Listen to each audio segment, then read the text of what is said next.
Nobody talks about this part, the part where you start improving your life. And suddenly, it gets quiet. You think success will feel exciting, but often, it feels isolating. The conversations change. The invitations slow down. The energy shifts. And most people interpret that feeling as a warning. It's not. It's a sign you're evolving. Today, we're going behind the money, into why growth feels lonely, and why that loneliness is often the doorway to wealth. Humans are wired for belonging. For thousands of years, being excluded from the tribe meant death. So when you begin to change, earn more, think differently, build discipline, your nervous system flags it. Because growth often separates you from your current tribe. You stop overspending. You stop complaining. You stop participating in conversations that revolve around limitation. And the tribe feels it. Sometimes subtly, sometimes directly. You'll hear things like, "You've changed. Must be nice.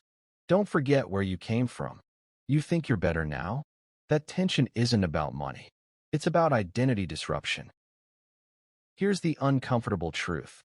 When you level up, you unintentionally confront people who aren't. Your discipline highlights their inconsistency. Your investing highlights their spending. Your structure highlights their chaos. And that creates cognitive dissonance.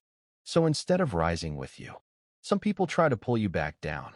Not because they hate you, but because your growth forces them to confront their own stagnation. And that confrontation is uncomfortable. It's easier to criticize than to evolve.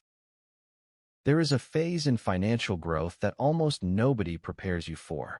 It's the in-between. You no longer fit your old environment, but you haven't fully entered your new one.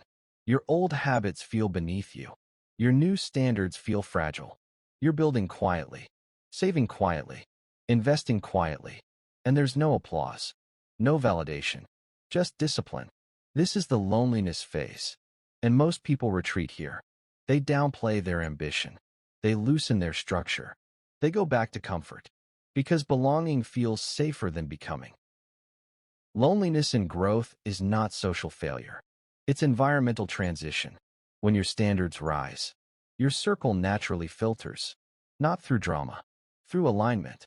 You begin to seek ownership conversations, asset-based thinking, long-term planning, emotional regulation.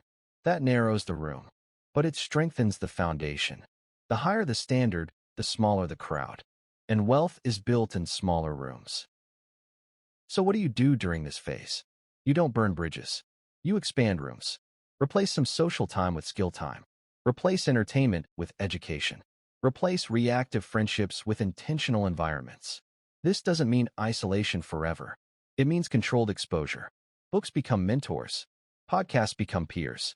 Disciplined routines become companions. You're not alone. You're restructuring. Real wealth requires emotional regulation. If loneliness destabilizes you, you'll sabotage growth just to feel included again. But if you can sit in that silence, if you can tolerate being misunderstood, if you can build without broadcasting, you become dangerous. Because now, your environment doesn't control your standards. You do. If success feels lonely right now, good. It means your identity is shifting. It means your standards are rising. It means you're leaving rooms that can't hold your future. Wealth isn't just financial expansion. It's environmental refinement. This is behind the money, and sometimes the quiet, is proof you're building something real.